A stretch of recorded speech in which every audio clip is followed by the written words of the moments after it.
being who he really was and what he believed and serving his people with passion.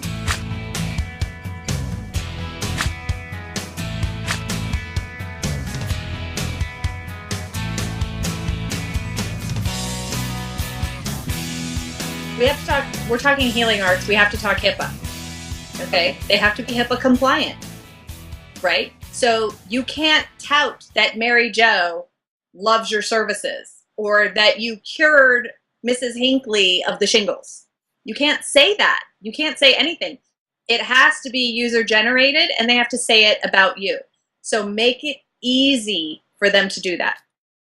LinkedIn is a great place because you can approve any of the comments that they make, and then you can copy and paste those and put them onto your website. But at least on LinkedIn, the person who wrote it is verified, and they're writing it about you, about a particular practice or particular thing that they hired you to do.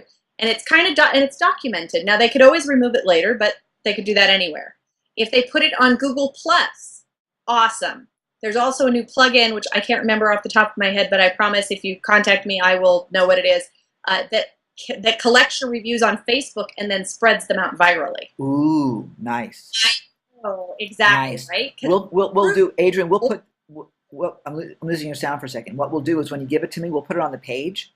So it'll be on our site, somewhere below the video, somewhere around here. We'll get it in there for you. So you'll have it at boostyourpractice.com or the Boost Your Practice show.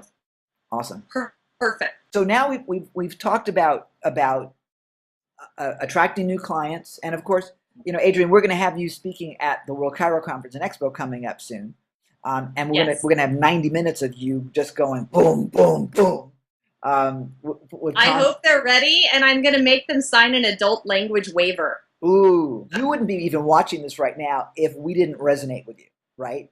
And that's the same business with your clients and your patients. Stand up for something. Don't be milquetoast. If you're a person, I mean, I don't know. I keep flashing back with you. It's this effect you have on me. I'm sorry. Well, no, it's okay. No, it's good. When I was a kid, just last week, and I went to my pediatrician, I remember. How many of you remember your pediatrician? Okay, like raise your hand, right? Dr. Carpenter in Huntington, New York. Okay, so Dr. Carpenter was this older gentleman, and of course, you know, when you're like 6 or 7, actually I was 10 years old, everybo's older, but he had this beard and he had this hair and he wore just a buttoned up shirt and shorts, and he had his German Shepherd, I guess it was some big dog, maybe it was a sheepdog, I don't remember what the dog was, but there was a dog running through the office, and it was like he was a community doctor, you know, I mean, you went to his big Barney type of house. And I mean Barney like the character, I'm talking like a barn. You know, it was Big Red Barn. Yeah, it was, and it may not have been a barn, but it was something, that feeling, you know. And I loved Dr. Carpenter because he just resonated with me. He was like, he was the coolest guy ever. So what experience are your patients having? If we're going back to, are you lab coat man? You know, are you lab coat lady? Or are you the coolest, you know, doc out there? Do you have like the new age practice? I was at a practice with a really cool doc. I really liked the guy, but each treatment room, I'll put it that way, each bed, each thing, I'm going blank on what the heck you lay down on, but you know, whatever the hell the thing is that you lay down on, I'm having that mental. That's it. Table. Okay, thank you. Yeah. All right. He had them like all lined up, and whether he had a curtain across or not, it wasn't private. I'm sorry, but I want private.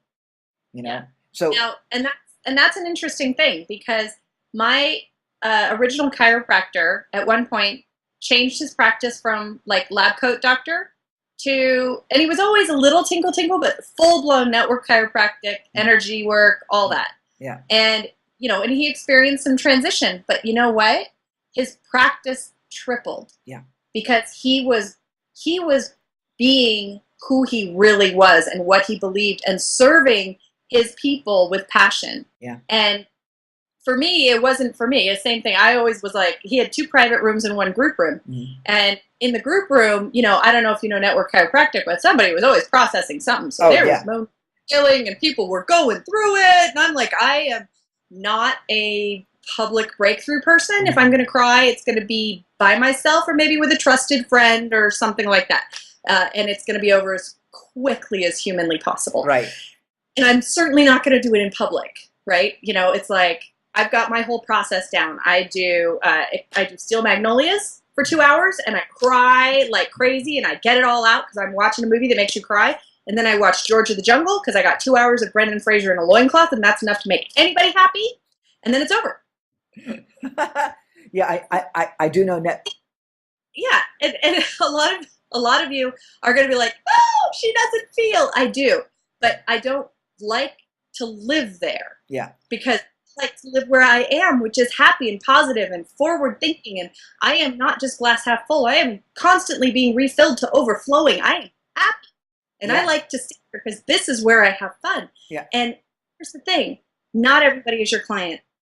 If you are true to who you are, your people will find you. Okay? Not everybody resonates with me. I scare most people. Great. Hopefully they got something out of listening to me. Hopefully they weren't too terrified to implement it. And those people who are willing to walk up and say, hey, and say, I need this, those are the people that I want. Yeah, it's true. And I mean, and you talked about network. Okay, so I met Donnie Epstein. Donnie Epstein worked on me in Paris. And when I first, truly, it was the George Sank Hotel. We're talking like, so Donnie Epstein worked on me. And we were on this room in his hotel room, and he had the table out, and and he's working on this lady from Australia who was with us, and literally he's like a marionette. His hands are going above her, and she is it's like she's having a sexual experience with her body. Yes. And like stuff comes out. Yeah, and her like, husband, and I'm like, I don't want to be near that. It was the strangest thing I'd ever seen in my life, and I was like, I want that, whatever that is, I want what she's having, and then Donnie did her husband next, so it was an equal opportunity situation, and then I went, and I was so disappointed that I wasn't having that, I didn't experience that, but whether it was the total when Harry met Sally, I'll have what she's having. Absolutely. So whatever flips your lid. Network is not for everybody at all. And it's kind of funny because chiropractors, just by virtue of their business, have been like the redheaded stepchild of the medical profession, right? Even though you go to the chiropractor routinely, you will never meet your medical practitioner. Right. Right. You'll never meet your MD because you won't need to. Right. It's all about health, and chiropractors by their nature are much more, at least my experience, much more heart based. We love you guys, and thank you for watching.